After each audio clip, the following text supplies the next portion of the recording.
It is 2026 and we as ladies are cooked. We're cooked. Why the fuck do you have 4 messages unread from me in your phone after everything has been so cool between us? This guy actually approached me and asked me out, which was kind of surprising because I feel like that just doesn't happen a lot anymore. Oh my God, I'm finding other women's belongings in this man's house. You shit in my bed? Then randomly, in the middle of y'all having another good conversation, he disappears. In 38 years, I have never seen the dating pool be so bad. We're all meeting each other online. Like, what the hell happened to meeting in person? This shit is not for the weak. What's up, y'all? Welcome to Desktop Drop. Let's dive in. I decided to go to Whole Foods on my lunch break on Monday, and this guy actually approached me and asked me out, which was kind of surprising because I feel like that just doesn't happen a lot anymore. Especially like if I do get approached, it's usually guys that I'm like wouldn't be attracted to. But no, this guy was like exactly my type. So I'm like, okay, love that. But then he doesn't text me. He doesn't text me even though he had called me and was like, okay, let's go on a date Thursday. So I text him and I'm like, are we still doing that? Like, what's happening? And he's like, yeah, I just had like a really insanely stressful week at work. So did I. But like, why would you go through all the trouble of asking me out in person and then not follow through? So then we were supposed to go on a date tonight. He's been ghost mode all day, hasn't said a thing. So yeah, and I was telling my mom, I was like, I already feel like I'm going to get ghosted because of the energy this man has had over text. Mind you, he's the one who asked me out at a Whole Foods of all places. So like, I'm starting to wonder if these guys just want the validation of like, or like the ego boost of approaching a girl and getting her to say yes to a date, but they're not actually like trying to date you. I'm starting to think that's the case because why would you do that? Like, it makes no sense to me. He saw the same red flags men deal with every day. Mixed signals, low interest, and dating fatigue. One canceled date doesn't prove men want validation. It proves modern dating has burned out both sides, and more men are deciding it's just not worth the effort. I went over to this man's house. Sunday morning, he goes to work. Here's the key to my house. I keep key. Don't see him Sunday, Monday, or all day Tuesday. We're kind of bickering back and forth, blah, blah, blah, blah. I say, you know what, I'm just going to come over. We can talk about this. He says, no, don't come over. If you come over, I'm going to leave. So what do? I go over. He's not home. I let myself into the house with the key that he gave me. I'm in there all by myself. And I proceed to find women's socks, hoop earring, hotel key wristband.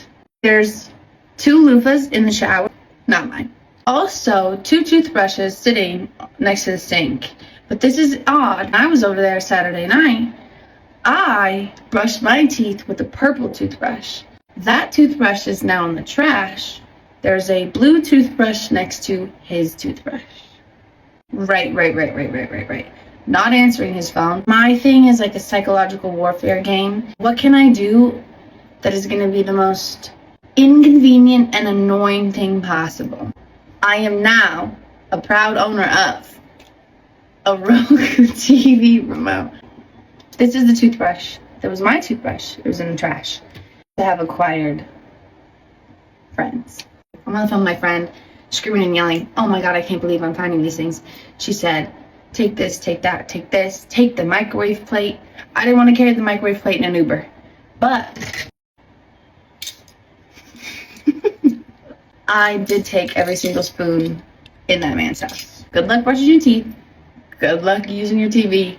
Good luck eating ice cream. I know this looks crazy. I know this does look crazy. And I don't really care. I think it's funny. Personally, everyone who I've told also thinks it's funny. I could have taken things of value, you know? There's a lot of, I could have done anything else.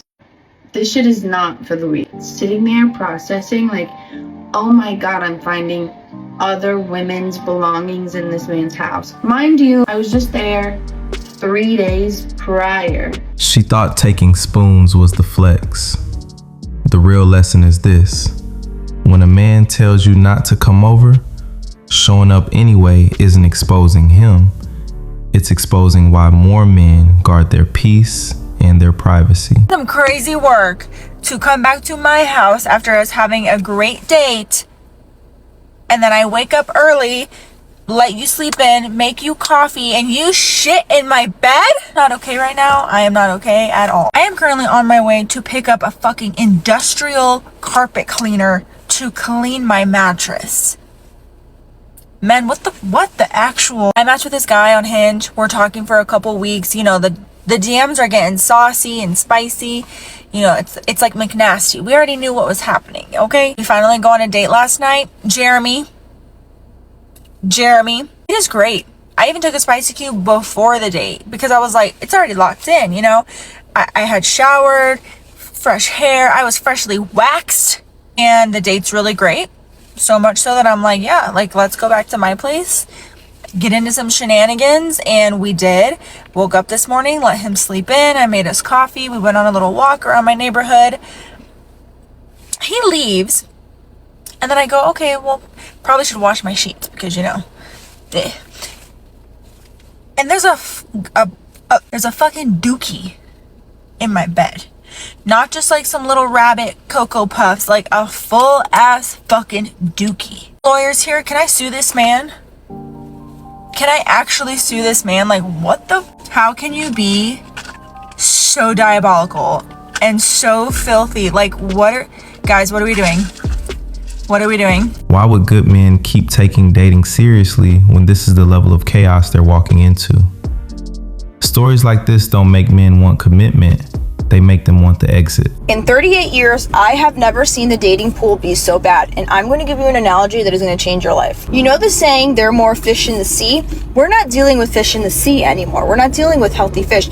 We're dealing with basically goldfish in the carnival pond game. And if you've ever played this game and taken home one of these goldfish, guess what? 99% of the times, they're going to keel over on you. They're not healthy, and you maybe got a month. Doesn't matter how much you feed them, doesn't matter how much you take care of them, doesn't matter how big the tank is, doesn't matter all the amenities, it doesn't matter because they're a dud. And the same can be said about dating men right now in 2026. I'm not saying forever, and there are a few good ones. Same thing with the carnival games. You might get one that's going to grow massive, that's going to be, I don't know, one of those freaking giant goldfish and live for years and years and years.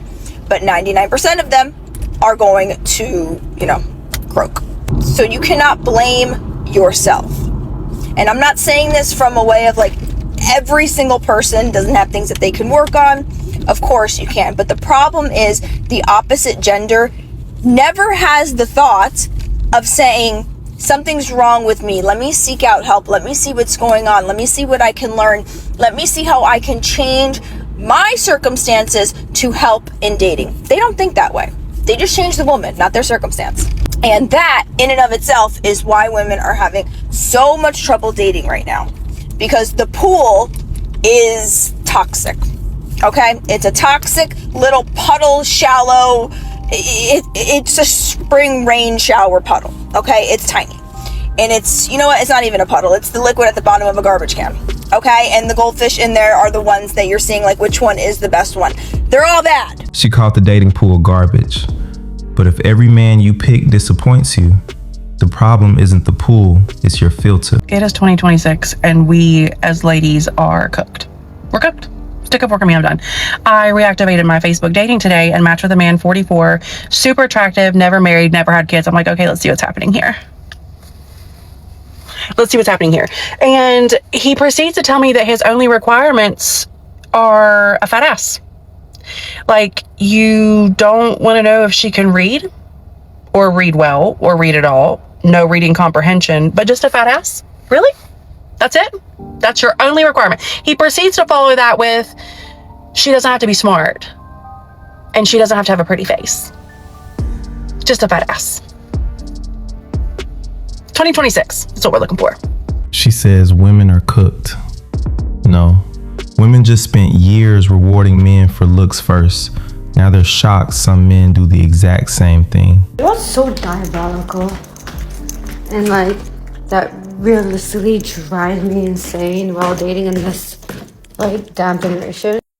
Is that we're all meeting each other online. Like, what the hell happened to meeting in person or picking up a man or a girl or a woman in person? Like, what are we so afraid of? Like, what happened to going out to eat with their friends or going to a bar or just going for dinner with friends? Like, are we just all afraid to, like, just say, hi, I'm so-and-so. Nice to meet you. Like, all I get is, oh, you look cute in the picture. How you doing? I'm so-and-so. Tell me about yourself. How about pick me up at a freaking restaurant? Pick me up somewhere. Why are you in my DMs telling me I'm cute? It's just a picture with filters, guys. It's not without a filter. Let's see if you find me more prettier or good looking in person without filter and makeup. It's just a thought, guys. It's not that serious. It's just a thought. I'm just asking. Because been on my mind for a while. So I thought, hey, let's talk about it. Women mocked approaches for years. Now everyone's hiding behind DMs. And somehow they claim that's men's fault too. If I am not what you want, please go find what you want. If I am not what you want, please go find what the fuck you want. Stop wasting my fucking time if I'm not what you fucking want. Please go find that person. Stop wasting my fucking time. Stop walking into my life with these nonchalant ass motherfucking conversations. Please, if the conversation is not going to go anywhere, if you do not see a future with me, please leave me the fuck alone. Please, Lord, stop wasting my fucking time before I spaz out and go into your motherfucking throat. Punch you in your goddamn throat. The moment men stop wasting a woman's time, they're called emotionally unavailable. The moment they stay and try, they're accused of leading her on. This is why more men are choosing peace over participation. I think I got it down packed. Tell me if this is accurate. Okay, so you meet a guy, right? And he shows his interest in you first, right? And you like, cool. You interested in him too because he fine, he cute, he got a little swagger. Like, something about him is like, yeah, cool, I'll give you my number. So y'all start talking, communication is great. Next couple days, communication is great. Right? Maybe a week or so, communication is great. You guys are laughing, you're kikiing, you're getting to know each other. Y'all having real big conversations about stuff that you like, stuff that you don't like, right? Cool. Then randomly, in the middle of y'all having another good conversation, he disappears. And I'm not talking about like disappear in the middle of the night, like at 11. I'm talking about like midday, 2 o'clock, disappears, right? Disappears. Doesn't say anything. And mind you, he got his rare receipts on. So you know the message is literally just sitting in his phone. And at this point, it's been hours. So you're like, okay, cool. I'm not going to trip because he's not my man, right? But also, too, you trying to keep note because it's like, what does this mean, right? Okay, so cool. So then he come back 24 hours later. And he's like, hey, good morning, how you doing? Or whatever, and keep the conversation going. At this point, you like, okay, cool. I'm not going to panic. I'm not going to freak out because he's coming back. Maybe he's just busy. Maybe he just has a very weird or wonky schedule that you're not used to. But you're trying to work on yourself because you feel like you have anxious attachment issues, and you probably do. So you trying to decide if you tripping or if they tripping. Because you known to trip, but you don't really want to trip this time because you really like him. Or at least you trying to like him, right? Okay, so then boom. Everything going good. Y'all end up seeing each other. Maybe that went well. Like, you know, y'all little meetup went well, whatever. And then boom, 2-3 days later, he disappears again. This time, you're like, okay, I'm going to say something. But you're not aggressive. You're just like, hey, I'm not really understanding what the communication is. Like, why are you communicating this way? He doesn't respond. And at this point, because you know that's not your man, you're like, okay, you know what? I don't want to deal with this. I'm finna go on by my business. I'm not finna argue. I'm not finna do nothing. I'm just gonna go on, okay? Cool. Whatever. It is what it is. That's another failed talking stage, right? But then boom. At this point, you probably have already texted him maybe 3 or 4 times and none of the messages have been read. Cool. Take an L, go about your day. So then boom, later on that night, you decide to post something on social media. Guess who's the first person to watch it? He's the first person to watch it, right? The first person to watch it. And you like, hold on. Maybe he accidentally meant to press on my stuff, even though he low-key trying to ghost me. Maybe he pressed it again accidentally, right? Maybe he didn't mean to watch my story. So then you post something else, right? Like a little meme, a little quote or something. Boom, he the first person again to watch your stuff. So now you feel like you being played with, because why the fuck do you have 4 messages unread from me in your phone after everything has been so cool between us and there was no reason why communication should have been piss poor, but you watching my shit? Now you about to go off. Now you about to spiral because it's so unnecessary. It's so stupid. She calls it mixed signals. He calls it losing interest. When a man wants you, you won't be decoding disappearances, unread messages, or story views. Attention is free. Intention is rare. Subscribe, hit the notification bell, like, share, and stay tuned for the next video.